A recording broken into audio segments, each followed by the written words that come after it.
Here's the Angry Video Game 1 and 2 Deluxe on the Switch, but is it any good? Let's have a little look.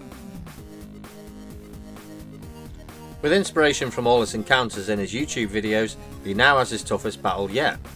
You play as a nerd who's been sucked into Gameland and he needs to get out. Guide the nerd through the most frustrating levels that even he can't stand. In the first game there are 9 levels to get through. You are equipped with a Nintendo Zapper as your firearm. Your health is represented by Rolling Rock beer bottles, and these can be found in various locations throughout the levels. The Nintendo Scope can be found in some areas which deals heavier damage. You can find sub-weapon items that can be used to help in your journey.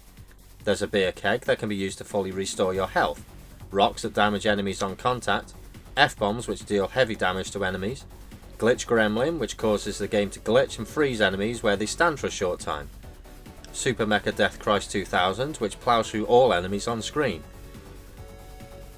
Collectibles can be found in every level too. There are NES cartridges with letters on, that when collected will spell out nerd, plus a hidden shit pickle and cameo characters. There are hidden playable characters to be found in the levels. There's the Bullshit Man, Mike Matei, and Dead Carl Justin. Each have different attacks and abilities. Bullshit Man can fire lumps of shit that deal heavy damage, and he can double jump, but he lacks speed. Mike can jump the highest as well as being able to break blocks and reveal secret platforms. His lightsaber attack is short, making him the worst to attack. And Kyle can fire guitar chords, like Wayne's World. They are long range and can penetrate walls. In various points of every level there are Nin Toasters, which act as a checkpoint. The first level is Assholevania, which is based on Castlevania. It's full of ghosts, spiked balls, spiked platforms and death blocks that will kill you instantly on contact. It also features the moon from Majora's Mask in the background.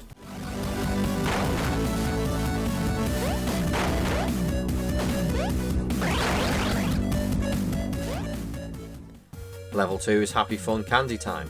This is an over-the-top happy land with smiley spheres, spiky blocks and very colourful scenery.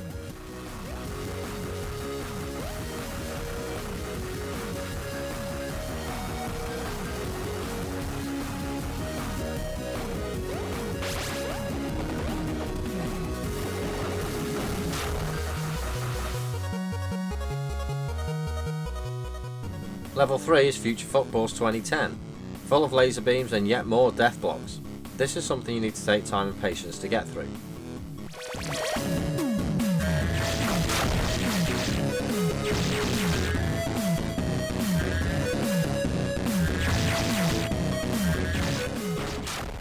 Level 4 is the Blizzard of Balls.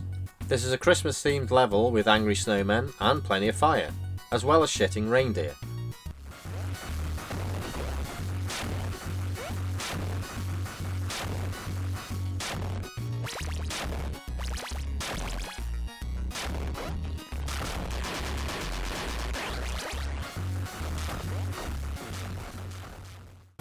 Level 5 is Thy Farts Consumed.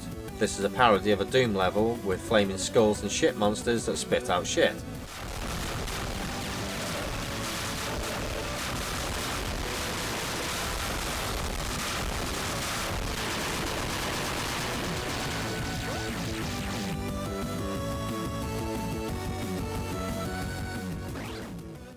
Level 6 is Dungeons and Dick Holes. This looks a bit like Mushroom Hill from Sonic and Knuckles, but this has fireballs, bats and other creatures as well as spiked pits.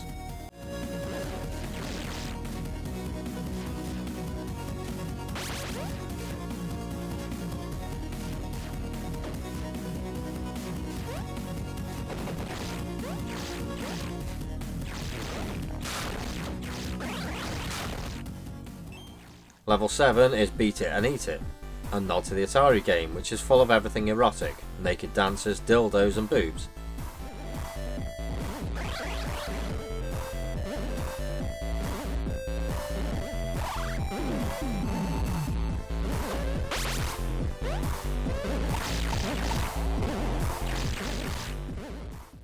Level 8 is Boo Haunted House. Here you're in near complete darkness with ghosts, bats, spikes and pumpkins.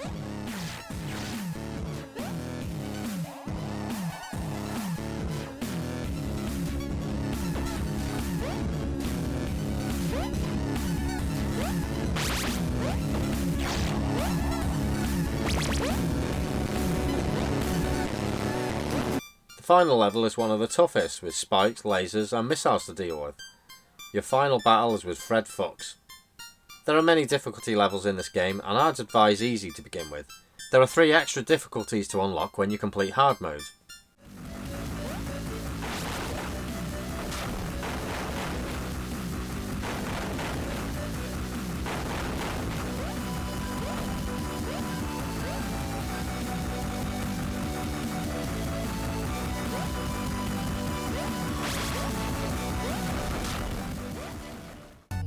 The second game is laid out like Mario 3, with an overworld map. There are 5 worlds with 4 stages in each, and a final world with 2 stages in. You need to collect all the pieces of the Fux capacitor that Fred Fox is trying to use. Instead of a secret playable character, you now have the ability to upgrade your armour by finding items at various locations. There's a wall jump power up, charge shot for your gun, power glove to punch, the ability to see hidden blocks, and the ability to hover mid-air briefly. You can begin in whichever world you like, but you must play the levels in order. There's Brown Town, which is a reference to the Turtles game, and even a reference to the infamous block you can just walk over. There are Mouser robots, mines on chains, and mutant fish.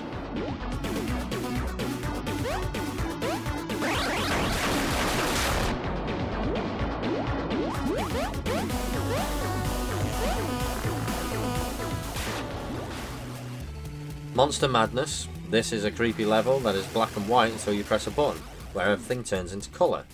There are bats and mummies, as well as Jason-style characters with chainsaws that will instantly kill you if you're hit by them.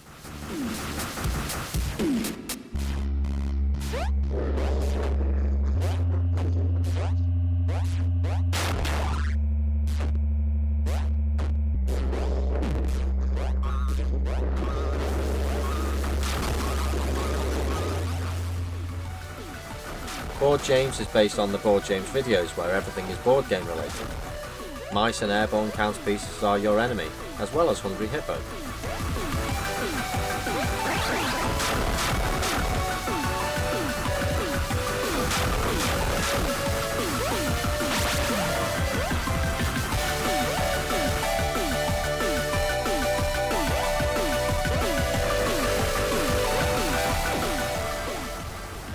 Area 52 is a reference to the AVGN movie where you come across E.T. and get to kill him.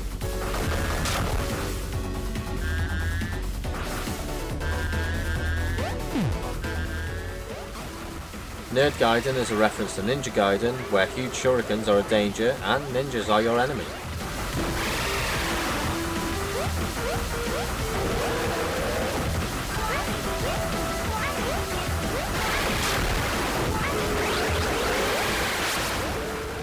The final tower is in red, just like the Virtual Boy. A seriously tough level.